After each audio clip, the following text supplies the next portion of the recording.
miền sau ôn nhau mình nè quạt xuôi nhâm tha bong hạt ấy bàn một chủng nền IT là sọc máy ban phẹt hai tịnh mày mò bị game sơ oi đầm lấy được cái dạng mạch bong bạn chẳng mẹ này là khi vô dạng mạch đây chấm pu sầm nô để cọt ban xu nâng bạn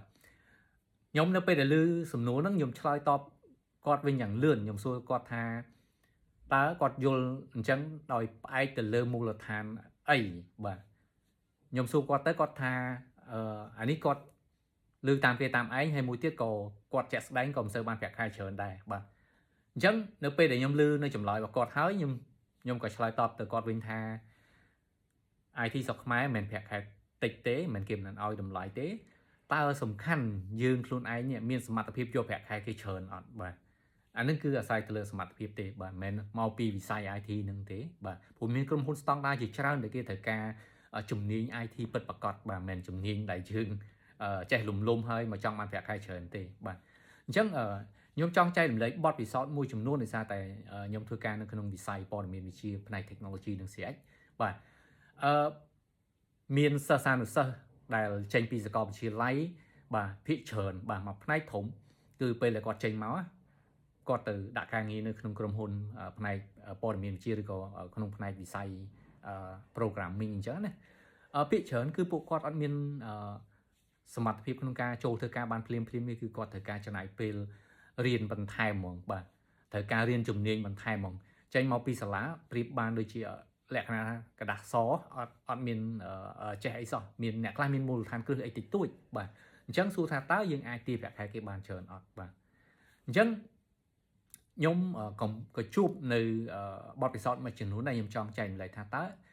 ចំណុចណាដែលជាបញ្ហាបាទដែលធ្វើឲ្យ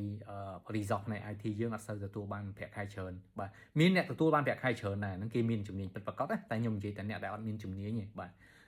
បញ្ហាតាក់ទងជាមួយនឹងទី1គឺគាត់ចេញពីសាលាមកមូលដ្ឋានគ្រឹះខ្សោយអ្នកខ្លះអត់មានមូលដ្ឋានគ្រឹះហ្មងមកទៅទេស្អាតហ្មងអញ្ចឹងដូចមកដល់ក្រុមហ៊ុនឲ្យគេបរៀនឡើងវិញហ្មងដូចកូនក្មេងណាដឹកដៃធ្វើនេះធ្វើនោះរហូតត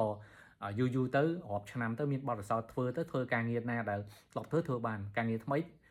ធ្វើអត់បានទៀតអញ្ចឹងណាអានឹងភាគច្រើនហ្មងមិនមែនភាគតិចទេណានៅស្រុកខ្មែរយើងបាទ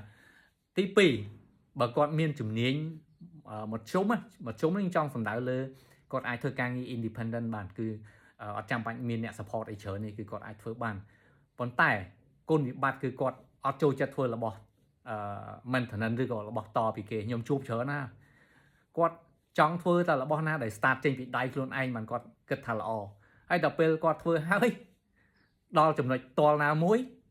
គឺគាត់បោះបង់ចោលហើយអញ្ចឹងអាការងារត្រូវមូទៅឲ្យអ្នកថ្មីហ្នឹងមានកំណត់អញ្ចឹងទេអត់ចូលចិត្តធ្វើការងារមិនតំណែងពីគេរិះកូនចេះរិះកូនចោះអ្នកមុនធ្វើអញ្ចេះអ្នកមុនធ្វើអញ្ចោះបាទអញ្ចឹងធ្វើឲ្យការងារហ្នឹងរបៀបថាធ្វើទាំងមិនពេញចិត្តហើយខ្ញុំសួរថាតើ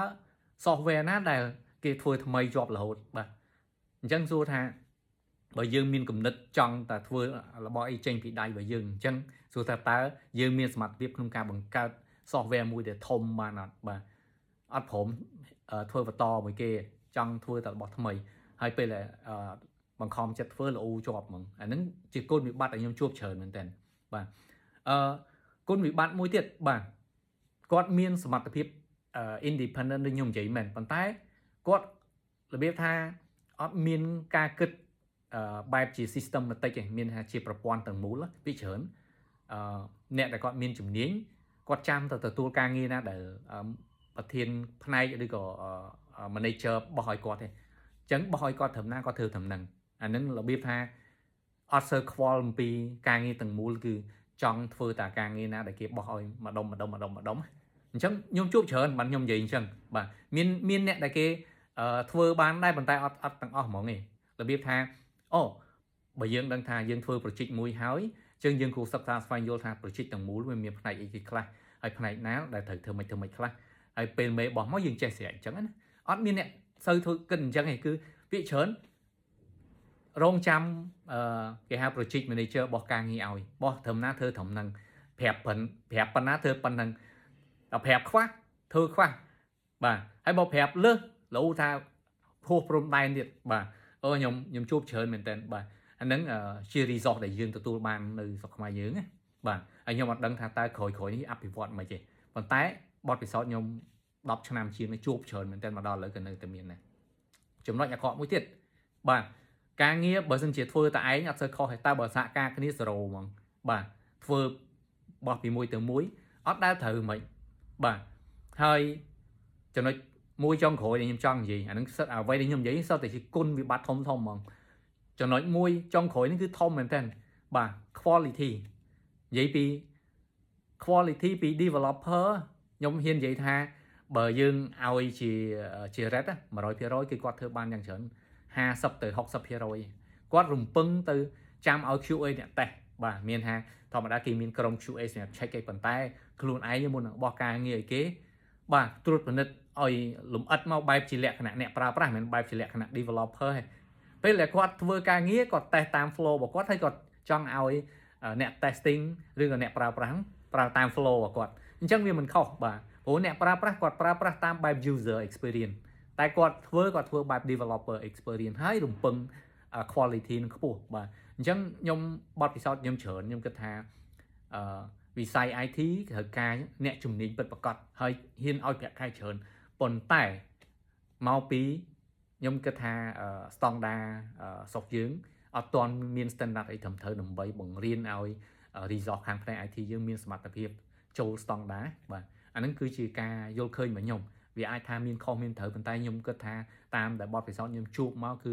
resource ដែល select បានភាគច្រើនគឺជួបសិតតែបញ្ហាដែលខ្ញុំរៀបរាប់មកអញ្ចឹងបាទអញ្ចឹងសម្រាប់អ្នកនរគ្នាយល់យ៉ាងម៉េចដែរបាទបើសិនជាអ្នកទាំងអស់គ្នាគិតថាហេតុប្រាក់ខែផ្នែក IT តិចអញ្ចឹងអ្នកទាំងអស់គ្នាគ្រាន់តែមើលទៅវិញថាតើអ្នកទាំងអស់គ្នាធ្វើការងារបានទំហំប៉ុណ្ណាបាទធម្មតាអ្នកទាំងអស់គ្នាធ្វើបានទំហំប៉ុណ្ណាប្រាក់ខែប៉ុណ្្នឹងឯងខ្ញុំហ៊ាននិយាយអញ្ចឹងហ្មងបាទគេមិនអាចថាអ្នកទាំងអស់គ្នាធ្វើ project មួយទាំងមូលម្នាក់ឯងឲ្យប្រាក់ខែអ្នកទាំងអស់គ្នា$200ឯងបាទអាហ្នឹងជាអ្វីដែលខ្ញុំបទពិសោធន៍ផ្ទាល់អញ្ចឹងបើសិនជាអ្នកទាំងគ្នាយល់ឃើញយ៉ាងម៉េចអាចជួយចែករំលែកនៅក្នុង comment បានសម្រាប់ជាពិសេសអ្នកដែលរៀនផ្នែក IT តែម្ដងហើយអ្នកដែលមានបទពិសោធន៍ដូចគ្នាដែរ